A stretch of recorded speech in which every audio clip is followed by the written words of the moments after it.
অনেক খোঁজার পরে এই ভিডিওটা পাওয়া গেছে দেবাংশুদার। ভিডিওটা আপনারা সবাই দেখবেন অবশ্যই। নমস্কার। মা কালীকে পুলিশ প্রিজন ভ্যানে তুলছে, এই দৃশ্য এবং তার সঙ্গে মা কালীর মূর্তি ভাঙা দেখার পর থেকে শুরু হয়ে গেল হই হই। ফেসবুক জুড়ে অসংখ্য মানুষ এই ভিডিও শেয়ার করলো, পোস্ট করলো এবং বিজেপির তৈরি করে দেওয়া ন্যারেটিভে পা দিয়ে প্রচার করা শুরু করলো। জেহাদি মুসলিম তাদের হাতে ভাঙা পড়েছে কাকদ্বীপে মা কালীর মূর্তি। কয়েক ঘন্টার মধ্যে পুলিশ তদন্ত করলো, আর পুলিশ তদন্ত করার পর একটা মাতালকে গ্রেফতার করলো। তখন তিনি মাল খেয়েছিলেন, তখন যিনি মদ্যপ অবস্থায় ছিলেন। তার নাম কি? নাম হচ্ছে নারায়ণ হালদার। নামটা শুনে বুঝতে পারছেন শুভেন্দু অধিকারীর বলে দেওয়া সোকল জেহাদি নন, শুভেন্দু অধিকারীর দাগিয়ে দেওয়া সোকল মুসলমান ধর্মের লোক নন, হিন্দু ধর্মেরই লোক। মা কালীর যিনি পুজো করেন ধর্মমতে, তিনি মা কালীর মূর্তিটা ভেঙেছেন মদ্যপ অবস্থায়। এর আগেও নদিয়াতে সরস্বতী মূর্তি ভেঙে ধরা পড়েছিল বিজেপির পঞ্চায়েত সদস্য প্রসেনজিৎ দাস। আমি আপনাদের এই কথাটা আগেও বলেছি, আবারও বলছি, কোনো একটা ঘটনা ঘটার পর সেই ঘটনাটা প্রকাশ্যে না আসা অবধি যদি একটা তৈরি করে দেওয়া ন্যারেটিভে আপনি চলতে থাকেন, তাহলে কিন্তু এটা আমি বলতে বাধ্য হচ্ছি যে আপনারও মস্তিষ্ক কেউ কন্ট্রোল করছে, আপনি আর আপনার নিয়ন্ত্রণে নেই। আজকের দিনে দাঁড়িয়ে এটা বুঝতে গেলে রকেট সায়েন্স জানার প্রয়োজন পড়ে না যে আজকের দিনে পশ্চিমবঙ্গে যদি কোনো মূর্তি ভাঙা হয়, কোনো দাঙ্গা লাগে, তাহলে কোন রাজনৈতিক দলের সুবিধা হবে।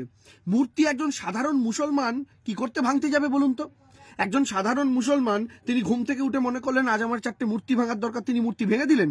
আসলে আপনারা বাংলাদেশ বা পাকিস্তানে যে ঘটনাগুলো দেখেন, সেই ঘটনাগুলোকে বারবার আপনাদের চোখের সামনে তুলে ধরে বাংলার কোনো ঘটনার সঙ্গে সেগুলোকে তুলনামূলক বিশ্লেষণ করিয়ে আপনাদেরকে মেন্টালি একটা ঘোড়ার ঠুলি পরে হাঁটার মতো একটা ঠুলি পরিয়ে দেওয়া হয়েছে যে একই ঘটনার রিপিটেশন বোধহয় পশ্চিমবঙ্গে হচ্ছে। কিন্তু তার মধ্যে কতগুলো ঘটনা ক্রিয়েটেড, কতগুলো ঘটনা ম্যানুফ্যাকচার, সেগুলো কিন্তু আমি আপনি বুঝতে যাই না। আজকে যে সমস্ত মানুষ আমার এই ভিডিওটা দেখছেন, আপনি যদি মনে করে থাকেন আপনার ব্রেন, আপনার মস্তিষ্ক এখনো কন্ট্রোলড হয়নি কারোর দ্বারা, পারচেসড হননি আপনি কারোর দ্বারা, এবং নিজের মানসিকতাকে কোনো ঘৃণার কাছে বিক্রি করে দেননি, কোনো রাজনৈতিক শক্তির কাছে বিক্রি করে দেননি, তাহলে প্রত্যেকে যারা এই নির্দিষ্ট বিষয় নিয়ে ভিডিও পোস্ট করেছিলেন তাদের প্রত্যেকের কাছে অনুরোধ, যারা এই নির্দিষ্ট বিষয় নিয়ে ফেসবুকে লিখেছিলেন তাদের প্রত্যেকের কাছে অনুরোধ, আসুন আবার আমরা প্রত্যেকে ফেসবুকে লিখি, আবার আমরা একটা করে ভিডিও করি এবং করে বলি যে এই মূর্তিটা যিনি ভেঙেছেন তার নাম নারায়ণ হালদার, কোনো অন্য কোনো সম্প্রদায়ের লোক নয়। আসলে আমরা বারংবার এরকম কাজ করতে করতে একটা নির্দিষ্ট সম্প্রদায়ের মানুষকে হীনমন্যতায় ভোগাচ্ছি দিনের পর দিন। আপনি কল্পনা করুন, আপনি একটা বাড়িতে আছেন, আপনি বয়সে ছোট, বাড়িতে যা কিছু হচ্ছে সবকিছুতে আপনার নামে দোষ পড়ছে। দিনের পর দিন এই জিনিসগুলো সহ্য করতে করতে আপনার মানসিক পরিস্থিতি কি হতে পারে।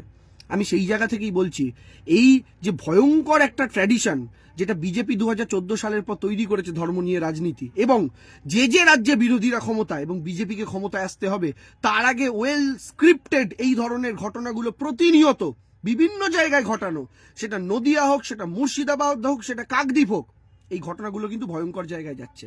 এখন আপনি বলবেন দাদা তাহলে পুলিশ কেন প্রিজন ভ্যানে মা কালীর মূর্তি তুললো? আপনারা জানেন না কেন তুললো?